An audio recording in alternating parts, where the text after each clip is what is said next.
Nunca pensé que aceptar ese trabajo de restauración cambiaría mi vida para siempre.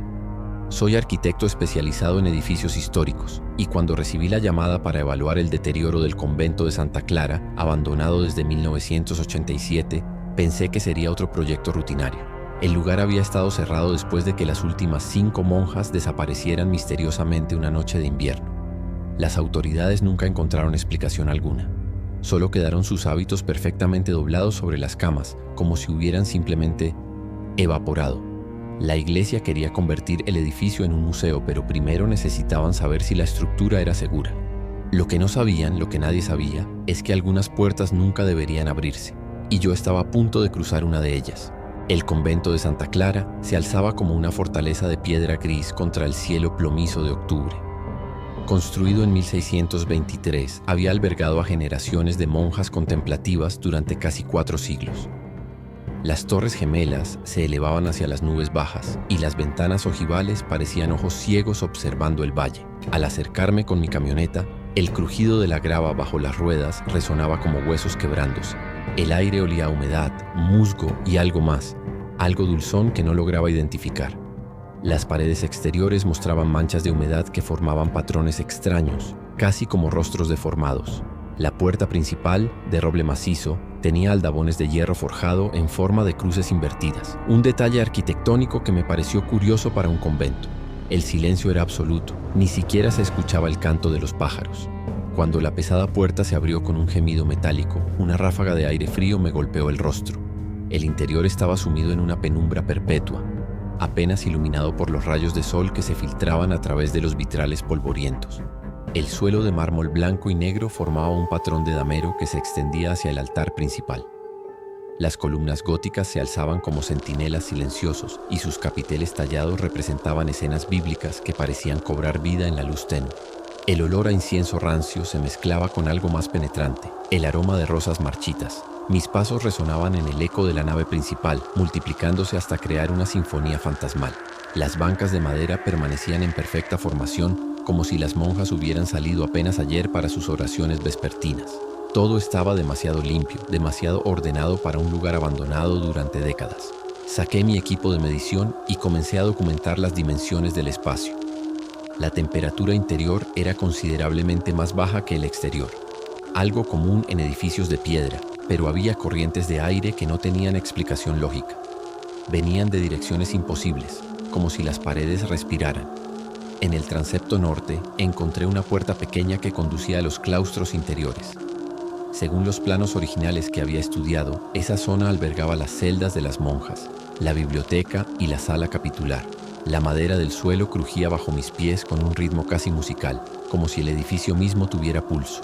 Las ventanas del claustro daban a un jardín interior completamente salvaje, donde las rosas habían crecido sin control, formando una maraña espinosa que trepaba por las columnas. Era extraño. Las rosas florecían exuberantes a pesar de ser octubre, y su perfume se filtraba por las rendijas, creando esa fragancia dulzona que había percibido desde afuera. Mientras medía la altura de los arcos, escuché algo que me hizo detenerme. El sonido suave de pasos descalzos sobre piedra. Venía del piso superior, donde según los planos se encontraban los dormitorios. Me quedé inmóvil conteniendo la respiración. Los pasos eran rítmicos, pausados, como si alguien caminara en procesión. Conté mentalmente. 1, 2, 3, 15 pasos. Luego silencio. Después el mismo patrón se repetía. Subí por la escalera de caracol, cada peldaño de piedra desgastado por siglos de uso. El pasamanos de hierro estaba helado, tanto que mis dedos se entumecieron al tocarlo. En el segundo piso, un largo corredor se extendía hacia ambos lados, flanqueado por puertas de madera oscura. Todas estaban cerradas. El sonido había cesado completamente, pero ahora podía oír algo más perturbador. Un murmullo constante, como voces susurrando oraciones en latín. Las palabras eran ininteligibles, pero el tono era inconfundiblemente devocional. Seguí el sonido de los murmullos hasta llegar a una puerta al final del corredor. Era diferente a las demás. Más alta, con tallados elaborados que representaban ángeles con rostros serenos, pero ojos que parecían seguir mis movimientos. La manija estaba tan fría que casi se adhirió a mi palma. Al girarla, la puerta se abrió sin resistencia, revelando lo que claramente había sido la celda de la Madre Superior. La habitación era espartana: una cama estrecha, un reclinatorio, un crucifijo en la pared y una pequeña ventana que daba al jardín. Pero lo que me llamó la atención fue el escritorio. Sobre él había un libro abierto, con tinta fresca brillando sobre el papel amarillento. La caligrafía era perfecta, antigua, y las palabras estaban en latín. Según la fecha en la esquina superior, la entrada había sido escrita esa misma mañana. Imposible. Mis manos temblaron mientras leía. Él ha regresado. Las puertas se abren nuevamente. Que Dios nos perdone por lo que hicimos. Retrocedí del escritorio como si me hubiera quemado. La tinta aún estaba húmeda. Podía olerla. Saqué mi teléfono para tomar una foto, pero la pantalla se había vuelto completamente negra. Lo intenté varias veces, pero el dispositivo parecía muerto. De repente, los murmullos cesaron abruptamente, creando un silencio tan profundo que podía escuchar mi propio corazón latiendo. Entonces comenzó algo peor: el sonido de una campana. No era la campana del campanario principal, sino algo más pequeño, más íntimo. Venía de abajo, del área que según los planos era la cripta. El tañido era lento, solemne, como si anunciara un funeral. Cada campanada resonaba en mis huesos, creando una vibración que me hacía sentir náuseas. Conté 25 campanadas antes de que se detuviera. Según la tradición católica, ese era el número exacto que se tocaba para anunciar la muerte de una monja. Pero aquí no había nadie vivo para tocar esa campana. Bajé las escaleras con pasos vacilantes, siguiendo el eco de las campanadas que aún reverberaba en mis oídos. En la nave principal algo había cambiado. Las bancas que antes estaban perfectamente alineadas, ahora formaban un círculo alrededor del altar. En el centro del círculo había 5 hábitos negros dispuestos en el suelo, exactamente como los habían encontrado las autoridades en 1987, pero estos no estaban doblados, estaban extendidos como si 5 cuerpos invisibles los estuvieran usando. El aire se había vuelto denso, casi sólido, y cada respiración requería un esfuerzo consciente. El olor a rosas se intensificó hasta volverse nauseabundo, mezclándose con algo pútrido que me hizo cubrir la nariz con la manga. Entonces vi algo que me heló la sangre. Las velas del altar se habían encendido solas. 5 velas negras ardían con llamas que no parpadeaban, proyectando sombras danzantes que parecían tener vida propia. Y en esas sombras comencé a distinguir formas humanas. Las formas en las sombras se volvieron más definidas. Eran siluetas de mujeres con hábitos, pero algo estaba terriblemente mal con ellas. Sus movimientos eran espasmódicos, antinaturales, como marionetas manejadas por un titiritero borracho. No tenían rostros visibles bajo las capuchas, solo un vacío negro que parecía absorber la luz. Una de ellas se separó del grupo y comenzó a caminar hacia mí. Sus pies no tocaban el suelo. Se deslizaba a unos centímetros de altura, dejando un rastro de escarcha en el mármol. Quise correr, pero mis piernas no respondían. Era como si el aire mismo se hubiera vuelto melaza, manteniéndome inmóvil. La figura se detuvo a pocos metros de mí, y aunque no podía ver su rostro, sentía su mirada clavándose en mi alma. Cuando habló, su voz era como el susurro del viento entre lápidas. No deberías haber venido aquí. Algunas puertas deben permanecer cerradas. El frío se intensificó hasta que mi aliento se volvió visible, formando nubes de vapor que se disipaban lentamente. ¿Quiénes son ustedes?, logré susurrar, aunque mi voz sonó extraña, como si viniera de muy lejos. La figura inclinó la cabeza, un gesto que habría sido humano si no fuera por el ángulo imposible en que se dobló su cuello. «Somos las guardianas», respondió. «Las que mantuvieron sellado lo que no debe despertar». Las otras 4 figuras se acercaron, formando un círculo a mi alrededor. El aire se llenó de susurros en latín, oraciones que reconocí como exorcismos. Pero había algo mal en las palabras.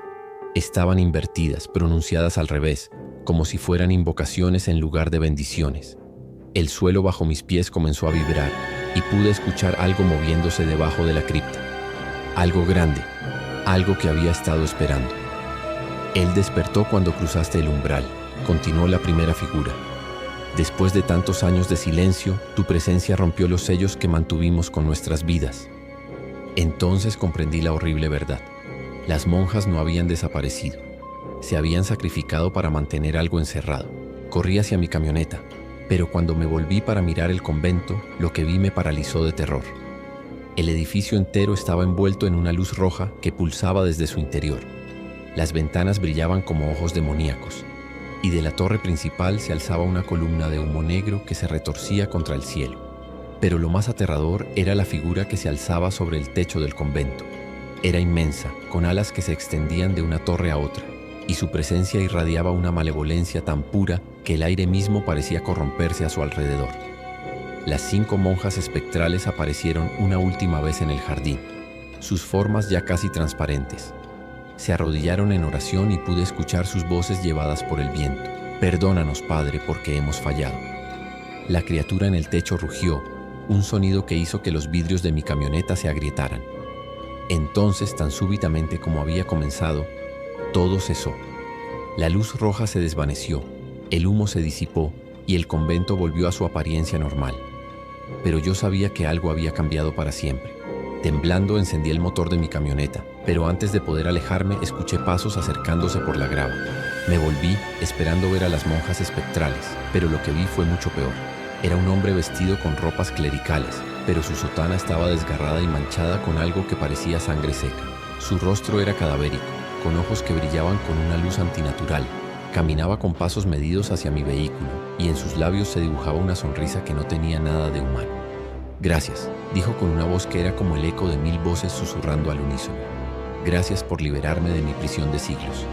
Se acercó a la ventanilla de mi camioneta y pude ver que su piel era translúcida, revelando venas negras que pulsaban con vida propia. «Ahora puedo continuar mi obra», murmuró, y su aliento empañó el vidrio a pesar del calor que irradiaba. «¿Y tú? Tú serás mi primer discípulo en este nuevo despertar». Sus ojos se clavaron en los míos y sentí como si algo frío y viscoso se deslizara por mi mente. Logré arrancar la camioneta y alejarme a toda velocidad, pero en el espejo retrovisor pude ver que la figura no me siguió. Simplemente se quedó allí, observando, con esa sonrisa terrible grabada en su rostro. Conduje sin parar hasta llegar a la ciudad, y cuando finalmente me detuve en una gasolinera, mis manos temblaban tanto que apenas podía sostener el volante. Llamé a la policía, pero cuando llegaron al convento al día siguiente, no encontraron nada fuera de lo normal. Según su reporte, el edificio estaba exactamente como había estado durante décadas. Vacío, silencioso, sin señales de disturbios. Pero yo sabía la verdad. Había liberado algo que había estado encerrado por una buena razón. Las monjas de Santa Clara habían dado sus vidas para mantener sellado a esa entidad, y yo había destruido su sacrificio con mi simple presencia. Durante las semanas siguientes comencé a notar cambios en mí mismo. Pesadillas constantes, una sed inexplicable de conocimiento prohibido y la sensación constante de estar siendo observado. Han pasado 6 meses desde aquella noche en el convento de Santa Clara. Oficialmente presenté mi reporte recomendando que el edificio fuera demolido por razones de seguridad estructural. La iglesia aceptó mi recomendación sin cuestionamientos. Pero sé que la demolición no servirá de nada. Lo que liberé esa noche no está atado a un lugar físico, está libre en el mundo y cada día se vuelve más fuerte. He investigado la historia del convento más profundamente y he descubierto registros que la iglesia mantuvo ocultos durante siglos. En 1623 no se construyó un convento ordinario, se construyó una prisión. Las monjas no eran contemplativas, eran guardianas, entrenadas en artes que la iglesia prefiere olvidar. Y el prisionero era algo que había aterrorizado Europa durante la Edad Media, algo que había sido capturado y sellado después de décadas de horror. Ahora está libre, y yo cargo con esa culpa. Cada noche en mis sueños escucho su voz susurrándome, prometiéndome poder a cambio de servicio, y cada mañana me despierto con la terrible certeza de que algún día voy a aceptar. Mi nombre es Elena Vázquez y durante 15 años trabajé como enfermera en el Hospital San Rafael, especializado en cuidados paliativos. Pensé que había visto todo tipo de muerte, pero nada me preparó para lo que encontré en el ala este del hospital, donde las Hermanas de la Caridad habían establecido su hospicio privado desde 1952. Todo comenzó cuando me asignaron para cubrir el turno nocturno de la hermana Magdalena, quien había enfermado súbitamente después de 30 años de servicio impecable. Los pacientes del ala este eran diferentes. Todos llegaban en estado terminal, pero ninguno parecía sufrir. De hecho, morían con una paz sobrenatural, siempre con una sonrisa en los labios y susurrando palabras que nadie lograba entender. La administración del hospital consideraba esto una bendición, un testimonio de la dedicación de las hermanas. Pero yo pronto descubriría que esa paz tenía un precio que nadie imaginaba. El ala este del Hospital San Rafael era un mundo aparte del resto de la institución. Construida en los años 50 con fondos donados por una orden religiosa, tenía una arquitectura que recordaba más a un monasterio que a un hospital moderno. Los pasillos eran amplios, con techos abovedados y ventanas altas que filtraban la luz en rayos dorados durante el día. Las paredes estaban decoradas con frescos religiosos que representaban escenas de la Pasión de Cristo, pero había algo inquietante en las expresiones de los rostros pintados. Todos parecían estar mirando hacia el mismo punto al final del corredor. El suelo era de mármol blanco con vetas grises, tan pulido que reflejaba las luces del techo como un espejo. El aire siempre olía a incienso y desinfectante, una combinación que debería haber sido reconfortante, pero que me producía una extraña sensación de náusea. Las habitaciones estaban numeradas del 301 al 320, pero curiosamente faltaba la habitación 313. En su lugar había una pared lisa, como si nunca hubiera existido. Mi primera noche en el ala este comenzó a las 10 de la tarde. La hermana superior, Sor Esperanza, me recibió en la estación de enfermeras con una sonrisa que no llegaba a sus ojos. Era una mujer de unos 60 años, con un rostro severo enmarcado por una cofia blanca impecable. Sus manos, que debían haber consolado a miles de moribundos, estaban sorprendentemente frías cuando me saludó. «Aquí las cosas se hacen de manera diferente», me explicó con voz suave pero firme. «Nuestros pacientes requieren cuidados especiales. No debes despertarlos después de medianoche, sin importar lo que escuches. Y nunca, bajo ninguna circunstancia, entres a la habitación 315 sin una de nosotras presente». Me entregó una llave antigua, diferente a las tarjetas magnéticas que usábamos en el resto del hospital. «Esta llave abre todas las puertas del ala, excepto una. Recuérdalo». Sus ojos grises se clavaron en los míos con una intensidad que me hizo estremecer. Había algo en su mirada que no era completamente humano.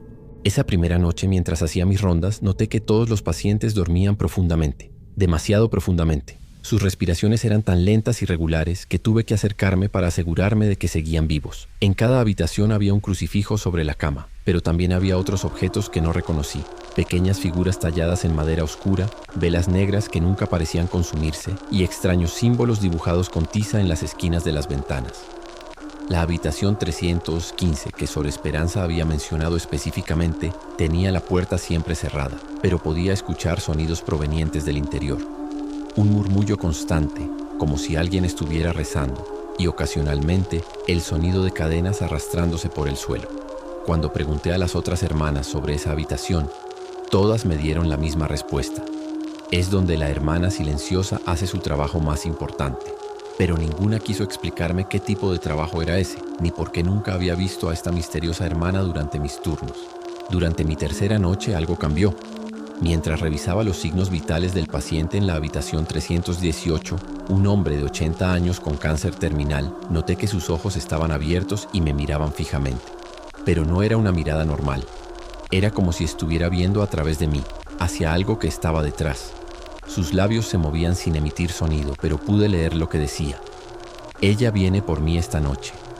Cuando le pregunté a qué se refería, cerró los ojos y no volvió a hablar. A las 3 de la madrugada escuché pasos en el corredor. Eran diferentes a los pasos de las hermanas, que siempre caminaban con un ritmo medido y silencioso. Estos pasos eran pesados, arrastrando algo por el suelo. Me asomé desde la estación de enfermeras y vi una figura encapuchada caminando hacia la habitación 318. Era más alta que las otras hermanas, y su hábito parecía estar hecho de un material que absorbía la luz. Cuando pasó bajo una lámpara del techo no proyectó sombra alguna. La figura se detuvo frente a la habitación 318 y giró la cabeza hacia mí. Bajo la capucha no había rostro, solo una oscuridad profunda que parecía moverse y ondular como humo negro. Sentí un frío que me caló hasta los huesos y mis piernas comenzaron a temblar incontrolablemente.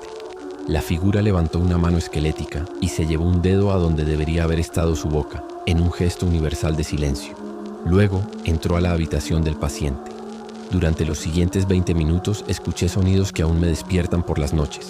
Un murmullo grave en un idioma que no reconocí, el sonido de cadenas moviéndose y algo que sonaba como el viento soplando a través de huesos secos. Cuando finalmente se hizo silencio, la figura salió de la habitación y se dirigió hacia el final del corredor, donde desapareció en las sombras. Esperé otros 10 minutos antes de atreverme a revisar al paciente. Lo encontré muerto, pero con la expresión más pacífica que había visto jamás.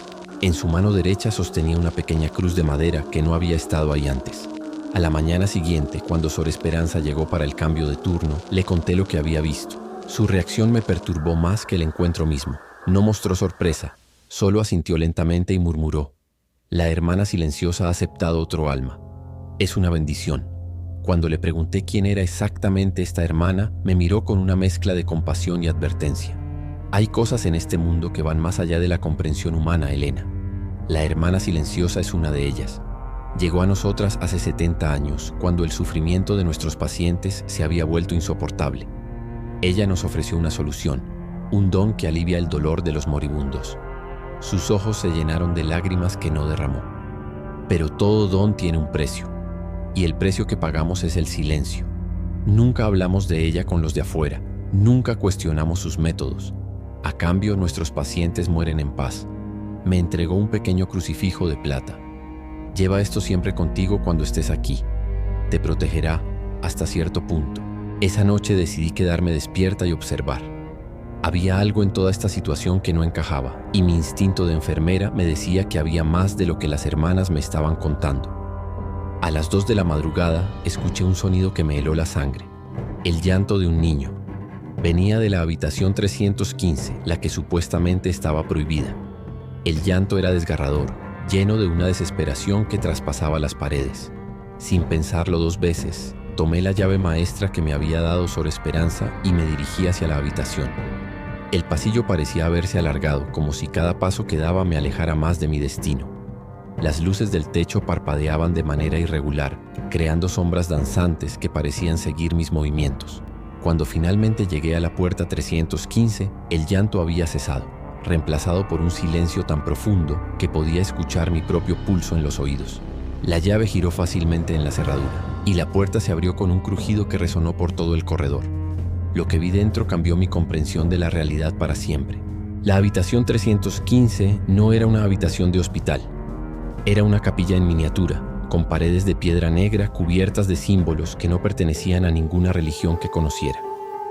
En el centro había un altar de mármol negro, y sobre él yacía el cuerpo de un niño que no podía tener más de 10 años.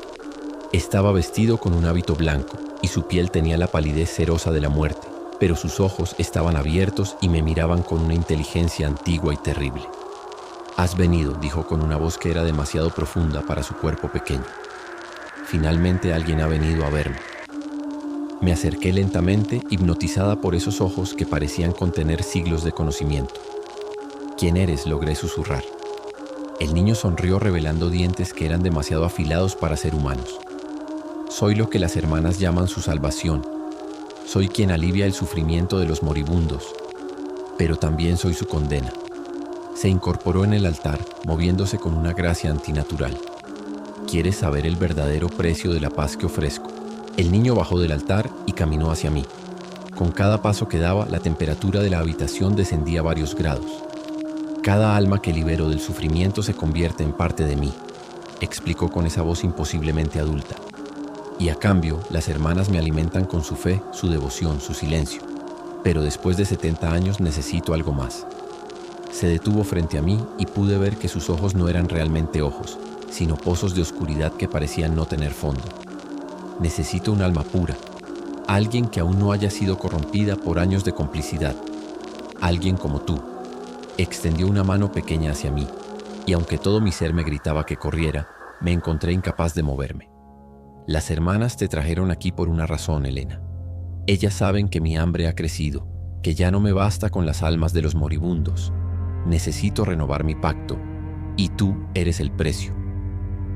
Su sonrisa se amplió mostrando más dientes de los que debería tener cualquier boca humana. «Únete a mí, y el sufrimiento de todos los pacientes cesará para siempre.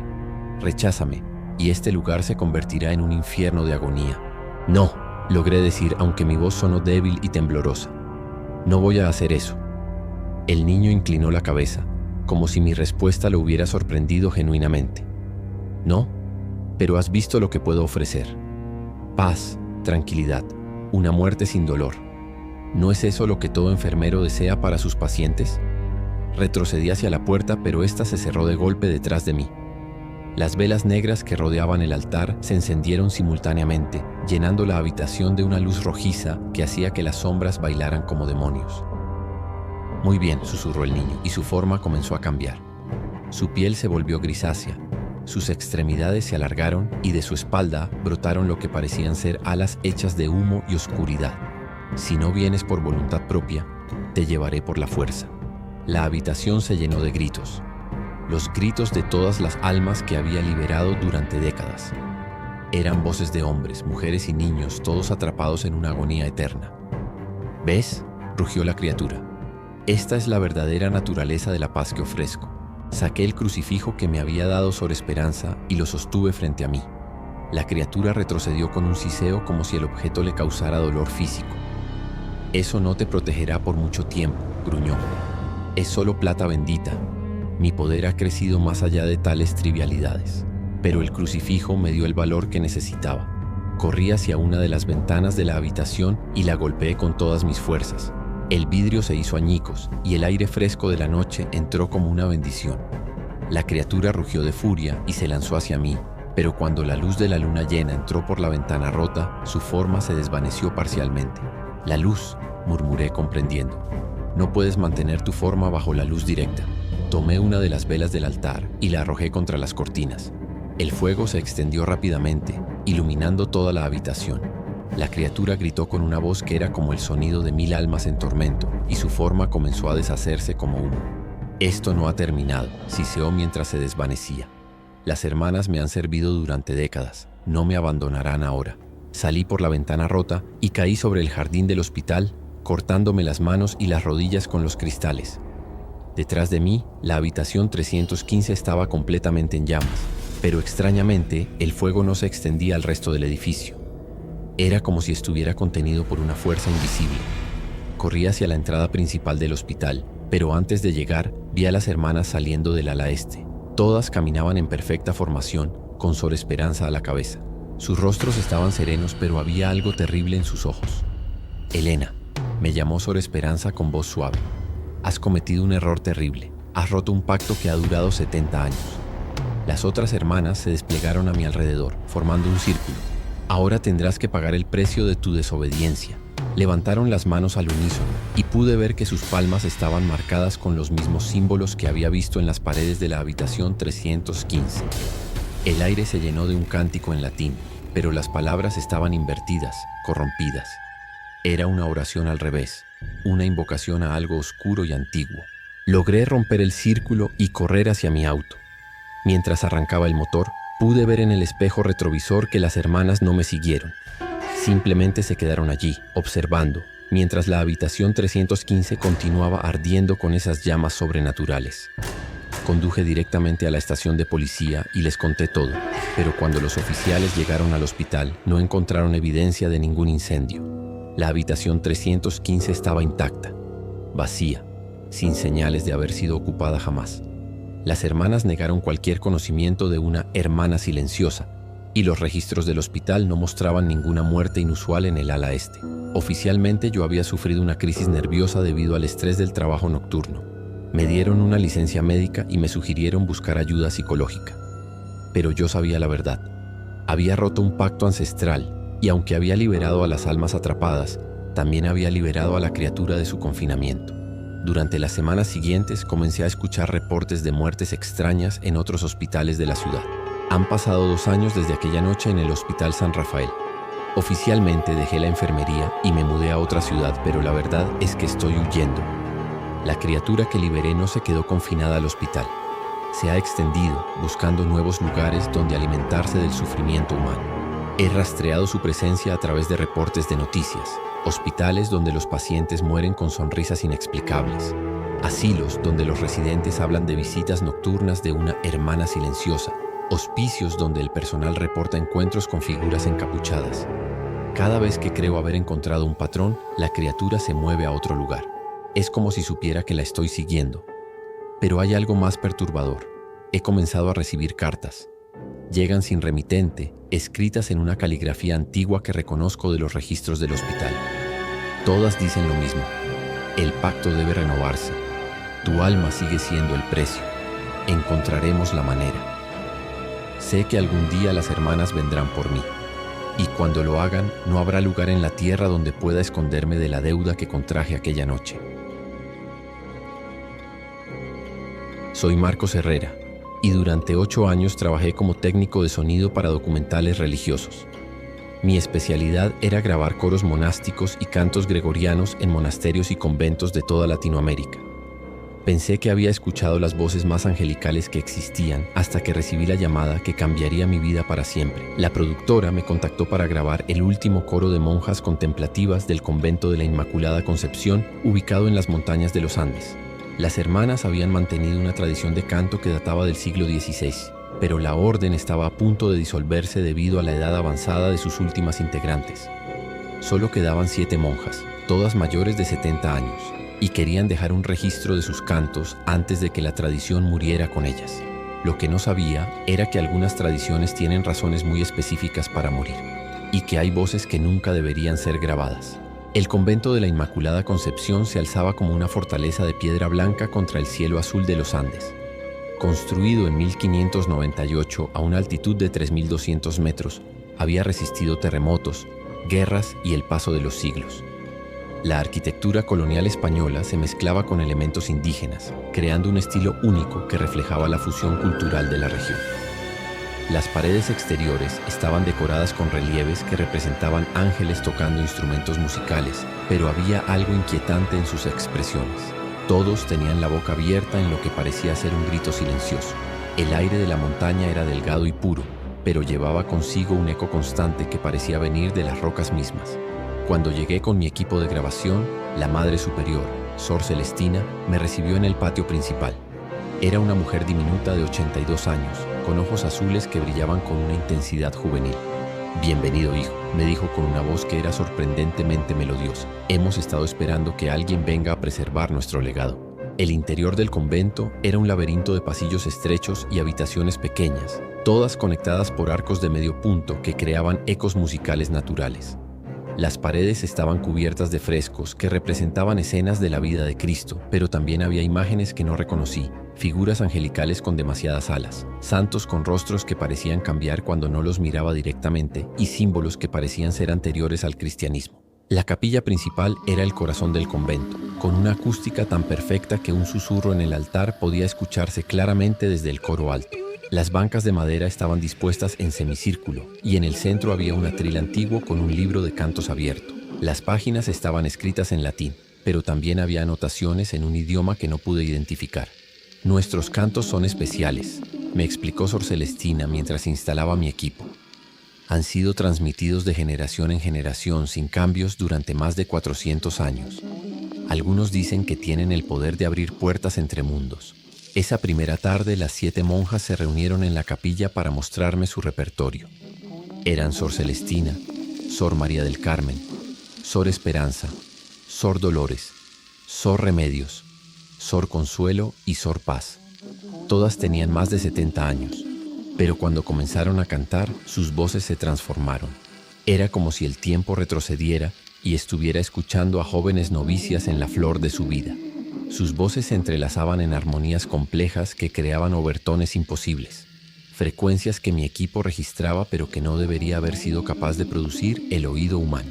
Durante la primera sesión de grabación, noté algo extraño en mis monitores. Había voces adicionales en la grabación, como si más personas estuvieran cantando. Cuando les pregunté a las hermanas sobre esto, intercambiaron miradas significativas. «A veces», murmuró Sor Celestina, «las voces del pasado se unen a las nuestras. Es una bendición y una responsabilidad». Esa noche, mientras revisaba las grabaciones en mi habitación del convento, pude contar claramente 12 voces distintas, aunque solo había 7 monjas presentes. Durante mi segunda noche en el convento, fui despertado por el sonido de cantos provenientes de la capilla. Miré mi reloj. Eran las 3 de la madrugada. Pensé que las hermanas estaban practicando para la sesión del día siguiente, pero cuando me acerqué sigilosamente a la capilla, encontré algo que me dejó helado. Las 7 monjas estaban allí, pero no estaban solas. Había otras figuras en el coro, translúcidas como el humo, vestidas con hábitos de diferentes épocas. Algunas llevaban los hábitos blancos de las fundadoras del siglo XVI, otras vestían los hábitos marrones de reformas posteriores, y había algunas con vestimentas que parecían ser anteriores al cristianismo mismo. Todas cantaban al unísono, creando una armonía que era tan hermosa como aterradora. Las voces espectrales no emitían sonido audible, pero de alguna manera podía escucharlas en mi mente, como si cantaran directamente en mi alma. Cuando una de las monjas vivas, Sor María del Carmen, giró la cabeza hacia donde yo estaba escondido, sus ojos brillaron con una luz que no era completamente humana. Al día siguiente, durante el desayuno, decidí confrontar a las hermanas sobre lo que había visto. Anoche escuché cantos a las 3 de la madrugada, dije cuidadosamente. ¿Es parte de sus oraciones nocturnas? Las 7 monjas dejaron de comer simultáneamente y me miraron con expresiones que mezclaban tristeza y preocupación. Sor Celestina fue la primera en hablar. Hijo mío, hay cosas en este lugar que van más allá de la comprensión ordinaria. Este convento ha sido hogar de monjas contemplativas durante más de 4 siglos. Algunas de ellas nunca se fueron realmente. Sor Dolores, la más anciana del grupo, añadió con voz temblorosa. Nuestros cantos no son solo oraciones, son invocaciones, llamadas que trascienden la barrera entre la vida y la muerte. Cada nota que cantamos fortalece el vínculo con nuestras hermanas que han partido. Me explicaron que el convento había sido construido sobre un sitio sagrado precolombino, donde los antiguos habitantes realizaban rituales musicales para comunicarse con los espíritus ancestrales. Los conquistadores pensaron que podían cristianizar el lugar, susurró Sor Remedios, pero algunos poderes son más antiguos que cualquier religión. Esa tarde, durante nuestra sesión de grabación programada, algo cambió dramáticamente. Cuando las hermanas comenzaron a cantar el Veni Creator Spiritus, mi equipo comenzó a registrar anomalías que desafiaban toda lógica. Las frecuencias que captaban mis micrófonos iban más allá del rango audible humano, extendiéndose tanto hacia los infrasonidos como hacia los ultrasonidos. Pero lo más perturbador era que las voces espectrales ahora eran claramente audibles en la grabación. Podía distinguir al menos 20 voces diferentes, cada una con su propio timbre y personalidad. Algunas cantaban en latín, otras en español colonial, y había algunas que utilizaban idiomas que sonaban anteriores a cualquier lengua conocida. Durante el canto, la temperatura de la capilla descendió varios grados y pude ver mi aliento formando nubes de vapor. Las velas del altar comenzaron a parpadear sin que hubiera corrientes de aire, y las sombras en las paredes parecían moverse independientemente de sus fuentes de luz. Cuando terminó el canto, un silencio sobrenatural llenó la capilla, tan profundo que podía escuchar mi propio corazón latiendo. Esa noche, mientras transfería las grabaciones a mi computadora, algo extraordinario sucedió. Las voces espectrales comenzaron a reproducirse solas sin que yo hubiera presionado play, pero no estaban cantando los himnos religiosos que habíamos grabado durante el día. Estaban cantando algo completamente diferente, una melodía antigua y compleja que parecía estar compuesta de múltiples capas temporales. Era como si cada voz estuviera cantando desde una época diferente, pero todas convergían en un presente eterno. La melodía era hipnótica, y me encontré incapaz de apartar mis oídos de ella. Gradualmente comencé a entender que no era solo música, era una historia. Las voces me contaban sobre el verdadero propósito del convento, sobre el pacto que las primeras monjas habían hecho con las fuerzas que habitaban la montaña. Me hablaban de sacrificios, de almas ofrecidas voluntariamente para mantener sellado algo que no debía despertar. Y me advertían que mi presencia, mis grabaciones, estaban alterando un equilibrio que había sido mantenido durante siglos. Corrí hacia la capilla, donde encontré a las 7 monjas arrodilladas en oración. Pero no estaban orando a Cristo o a la Virgen María. Estaban dirigiendo sus plegarias hacia algo mucho más antiguo, algo que había existido en esa montaña mucho antes de que llegaran los españoles. ¿Qué está pasando aquí realmente?, les grité, mi voz resonando en los arcos de piedra. Sor Celestina levantó la cabeza lentamente y pude ver lágrimas corriendo por sus mejillas arrugadas. «Hijo mío», susurró, «has despertado algo que debería haber permanecido dormido. Nuestros cantos no son solo tradición, son prisiones musicales. Cada nota, cada armonía, mantiene encadenadas a las fuerzas que habitaban aquí antes de que llegara el cristianismo». Las otras monjas se pusieron de pie y pude ver que sus rostros habían cambiado. Eran los mismos, pero había algo ancestral en sus ojos, como si fueran poseídas por los espíritus de todas las monjas que habían servido en ese lugar. «Tu equipo de grabación ha capturado más que nuestras voces», continuó Sor Celestina. «Ha registrado las frecuencias que mantienen el sello, y ahora esas frecuencias están siendo alteradas». «¿Qué tipo de fuerzas?», pregunté, aunque parte de mí ya no quería saber la respuesta. Sor María del Carmen se acercó a mí, y cuando habló, su voz tenía un eco que parecía venir de múltiples gargantas. Los antiguos habitantes de esta montaña adoraban a entidades que existían antes de que el mundo tomara su forma actual. Cuando los conquistadores llegaron, no pudieron destruir estos seres, solo contenerlos. Construyeron el convento como una prisión musical, y nosotras somos las carceleras. El suelo de la capilla comenzó a vibrar, y pude escuchar algo moviéndose debajo de nosotros. Cada generación de monjas ha mantenido los cantos exactamente como fueron enseñados por las primeras hermanas. Ni una nota puede cambiar, ni una frecuencia puede alterarse. Pero tu equipo de grabación ha introducido distorsiones electrónicas, ha modificado las armonías naturales. Las paredes de la capilla comenzaron a agrietarse, y de las fisuras emergía una luz que no era de este mundo. Los sellos se están debilitando, gritó Sor Dolores por encima del rugido que ahora llenaba el aire. Lo que hemos mantenido encerrado durante 400 años está despertando. El suelo de la capilla se abrió como una flor de piedra, revelando una caverna que se extendía hacia las profundidades de la montaña. De ella emergió algo que desafía cualquier descripción, una masa de sombra y luz que pulsaba con vida propia, con tentáculos de energía pura que se extendían hacia nosotros. No tenía forma fija, era como si fuera la materialización del sonido mismo, una sinfonía de caos hecha visible. Las voces espectrales de todas las monjas muertas llenaron la capilla, pero ahora no cantaban en armonía. Gritaban advertencias, súplicas, oraciones desesperadas en idiomas que habían sido olvidados antes de que naciera la civilización. «Canta con nosotras», me gritó Sor Celestina, extendiendo una mano hacia mí. «Es la única manera de restaurar el sello. Tu voz debe unirse a las nuestras, pero debes hacerlo perfectamente. Un error, una nota falsa, y todo estará perdido».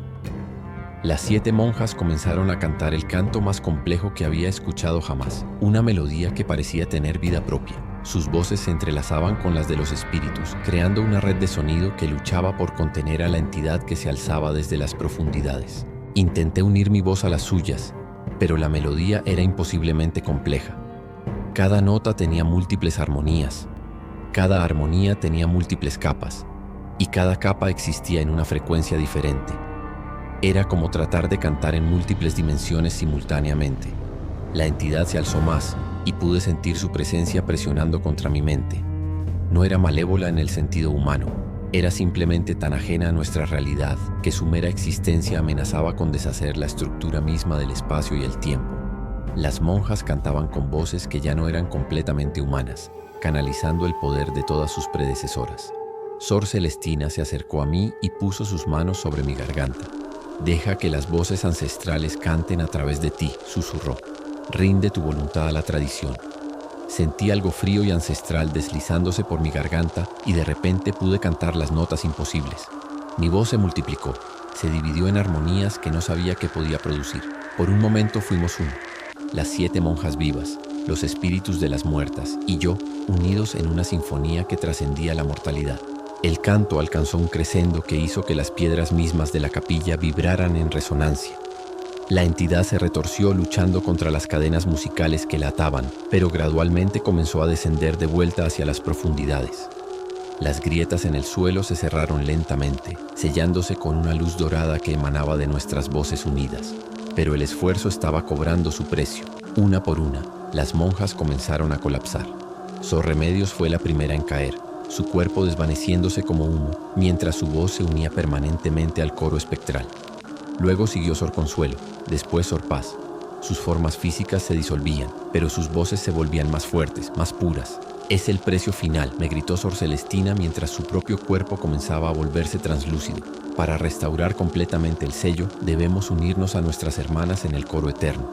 Pero tú debes vivir para contar la historia, para advertir a otros». Sor María del Carmen, Sor Esperanza y Sor Dolores se desvanecieron una tras otra, hasta que solo quedamos Sor Celestina y yo, nuestras voces luchando por mantener la melodía que mantenía a la entidad encerrada. «Recuerda», fueron las últimas palabras de Sor Celestina antes de desvanecerse completamente. «Nunca reproduzcas las grabaciones. Nunca permitas que otros escuchen los cantos verdaderos. El conocimiento de estas melodías debe morir contigo». Su voz se unió al coro eterno, y de repente me encontré solo en la capilla. El suelo estaba intacto, las paredes sin grietas, como si nada hubiera pasado. Pero mis grabaciones habían desaparecido. Todos mis equipos estaban en blanco, como si nunca hubieran registrado nada. Salí del convento al amanecer y cuando me volví para mirarlo una última vez, pude ver figuras translúcidas en las ventanas de la capilla.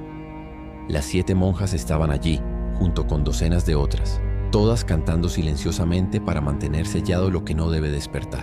Conduje montaña abajo sin mirar atrás, pero podía escuchar sus voces llevadas por el viento, una melodía eterna que continuaría mucho después de que yo hubiera muerto.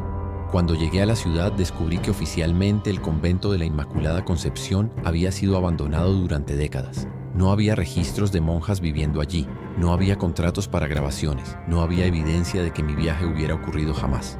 Han pasado 5 años desde mi experiencia en el convento y oficialmente he dejado el negocio de las grabaciones religiosas.